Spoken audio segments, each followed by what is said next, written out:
あきらです。さて本日はベビーメタルライブアットウェンブリー、こちらの感想動画撮っていこうと思います。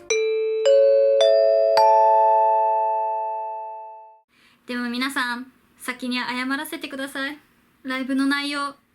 あんまり覚えていません。というのもですね、このライブを見て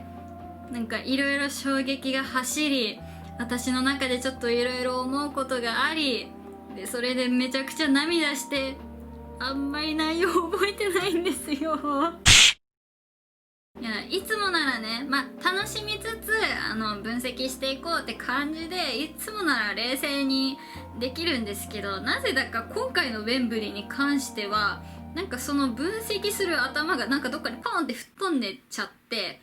なんかすごくそのウェンブリーのライブを見入ってたいし、かつ自分ですごく思うことがいろいろあって感極まってもう泣いちゃってっていう感じで、なんかちょっと断片的にしかちょっと覚えてないんですよね。なので今回はちょっと全曲語っていくっていうよりかは、このウェンブリーというライブを見てちょっと私が思ったことをちょっと語っていけたらなって思います。でも断片的には覚えてるんで、そこはそこでちゃんと語っていきたいと思います。それではまずセトリの方を簡単に振り返っていきましょう。1曲目がベビーメタルです。2曲目が泡玉フィーバー、3曲目がヤバ、4曲目が暁、5曲目が GJ、 6曲目が神バンドのソロからの Catch Me If You Can で、7曲目がドキドキモーニング、8曲目がメタ太郎、9曲目が4の歌、10曲目がアモーレで、11曲目がメギツネ、12曲目がカラテ、13曲目がいじめダメ絶対で、14曲目がギミチョコ、15曲目がザ・ワン・イングリッシュバージョン、16曲目がロード・オブ・レジスタンス。このようなセトリになっておりました。でね、私まず1個ね衝撃的なのがこのセトリで起きまして、っていうのも私事前にこのウェンブリーのライブ音源を実は聞いてたんですよね。というのも私 LINE ミュージックで曲聴いてるんですけれども、その LINE ミュージックの中にこのウェンブリーのライブ音源があるんですよ。なのでもうそのウェンブリーのアルバムをもうそのままがっぽり入れて聴いてたので、私の中ではなるほどね、この曲が来るわけだっていうもうリサーチ済みだったんですよ。じゃけどライブが始まったらよ、あれ待って、このイントロ暁じゃない？でもライブ音源 CD 入ってなかったよね。暁じゃんみたいな感じで嘘、暁あったと思ってね、なんで音源入れてくれんかったん暁ってなったし、でその後もね、なんか神バンドのソロ始まるじゃんみたいな、始まったじゃん、ってことはキャッチミーフユーキャン始まったじゃんみたいな感じで、もう衝撃第2弾よね。でもう一個あって、メタ太郎が終わってなんかまた紙芝居チックな始まって、でなんか4の歌が始まるじゃん。4の歌あったみたいな感じで、もうなんでその3曲入ってないのって思いながら、まずそこのセトリでちょっと私衝撃を受けました。そのいつものライブに比べたらちょっと曲数が多いので、ちょっと全曲はその CD に入れられなかったんだろうなっていうのはわかるんだけど、暁は入れてほしかったというわけで、まさかの CD 音源に入ってない曲が流れてきて、めちゃくちゃそこでテンション上がってしまったというハプニングというか衝撃がありました。で映像始まって、その1曲目ってベビーメタルですが始まったじゃないですか。うちまさかこの曲で感動するとはまさか思ってなくって、もうそっからもう思考停止ですよ。プツンって冷静に分析なんかできねえこれと思って。っていうのも私もいつも通りのテンションで見てたわけですよ。見てたんですけど、いざ曲始まっていつも通りなんかベビーメタルですってやってるって見てたんですけど、でもお客さんが映るたびに海外の方なんですよね。もちろんウェンブリーだから海外だからね、海外の方ばかりなんですけど、それを見た瞬間にここ日本じゃない、そうだよね日本じゃないんだよねっていうのをなんか改めてこういう映像で認識して、海外でアウェーな場所でこうやってライブをしてるのに1曲目でこの盛り上がり、待って、普通にすごくないって感じてしまって、なんだろう、分析してみるっていうよりかはもうずっと見ておきたい。なんだろう、もう言葉に表すの難しい。本当になんか見入ってしまって、で、私の記憶の中で思い出されるのが次、暁ですね。暁、まあもちろん私の頭の中での瀬戸りになかったっていう衝撃もあったし、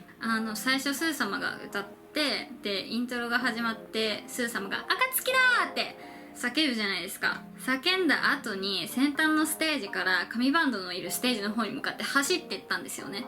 その走っていく姿があまりにもかっこよすぎて、スー様かっこよって、こんな走る姿かっこいいのあるみたいな。日本じゃなくてね、海外というアウェーな地ですごく緊張してただろうに、なんであんなにかっこよくできるんだろうっていう、なんか普通に見入っちゃいましたね、そこも。で、次覚えてるのがね、ドキドキモーニングだね。ドキドキモーニングで、その海外の方が今何時って皆さん叫んでたんですよね。だって今何時って日本語だよ。普通に日本語をああやって叫んでくれてるって考えると、待って、ベビーメタルってなんかどんだけすごいことしてきたんだよって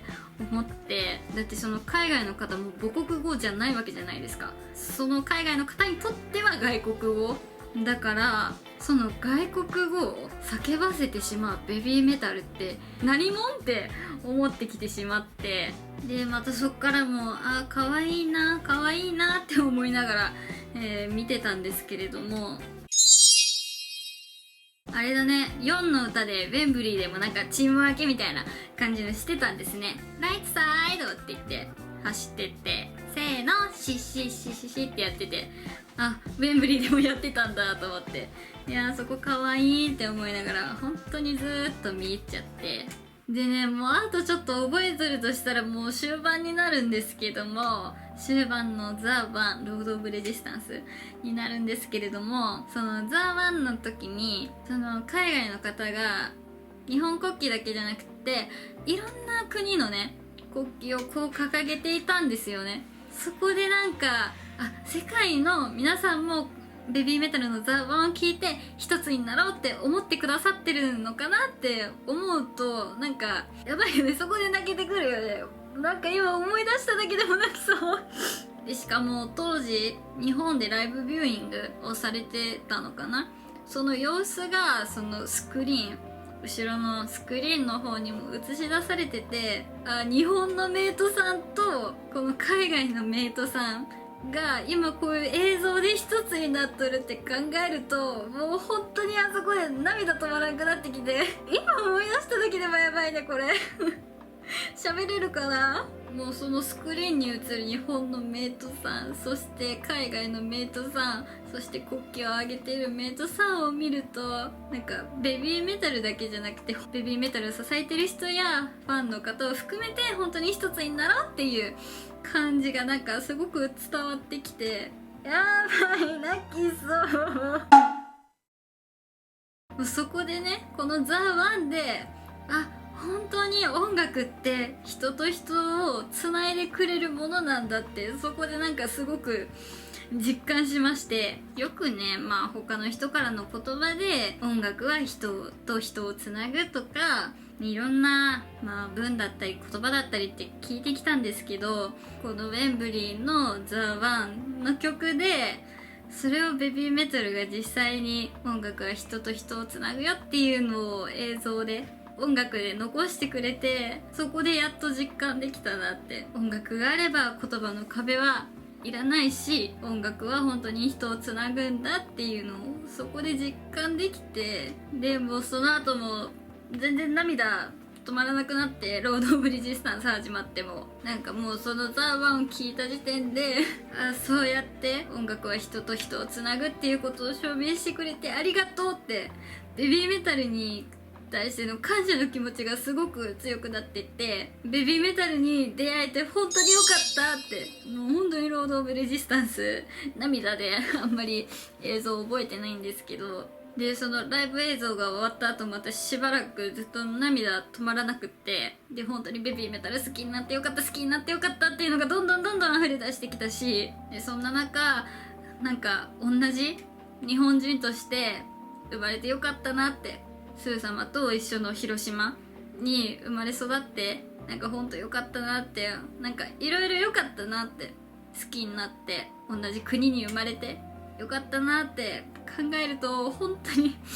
もうずっと涙止まらなくって、でそれプラスやっぱり私アーティスト目指してるところもあるので、スー様、ユーメタル、モアメタルがステージで一体どういう景色を見てきたのか、私も見てみたいなっていう気持ちがなんか本当にすごく強くなってって、まあ世界となると、そんな簡単なことじゃないですし、苦労だらけだと思うし、簡単に皆さんに受け入れられてもらえるものではないとは、すごく辛い道だとは思うんですけれども、やっぱりお客さんとして見るだけじゃなくって、私も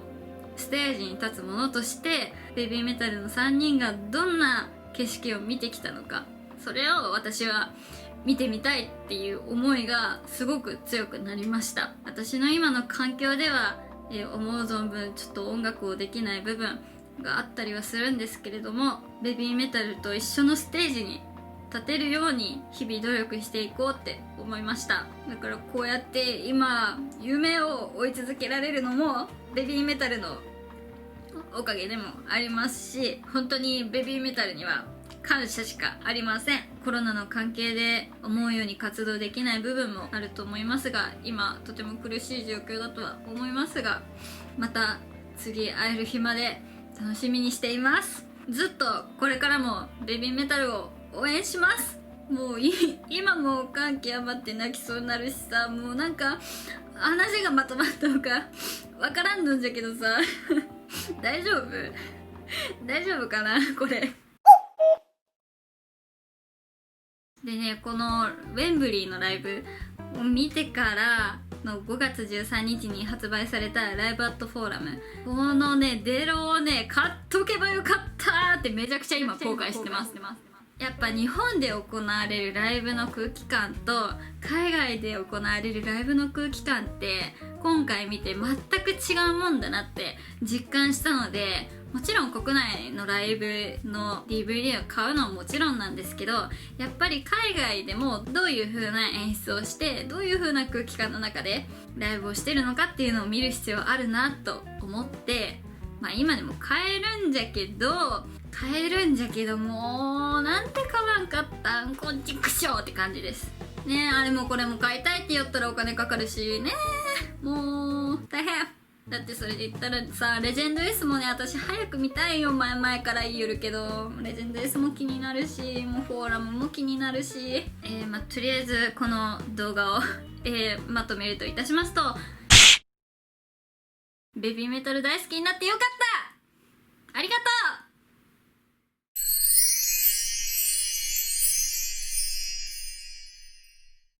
というわけで本日もご視聴いただきありがとうございました。チャンネル登録ぜひぜひよろしくお願いいたします。そして Twitter、Instagram もやっておりますので、下のリンクからフォローよろしくお願いいたします。それではまた次回の動画でお会いしましょう。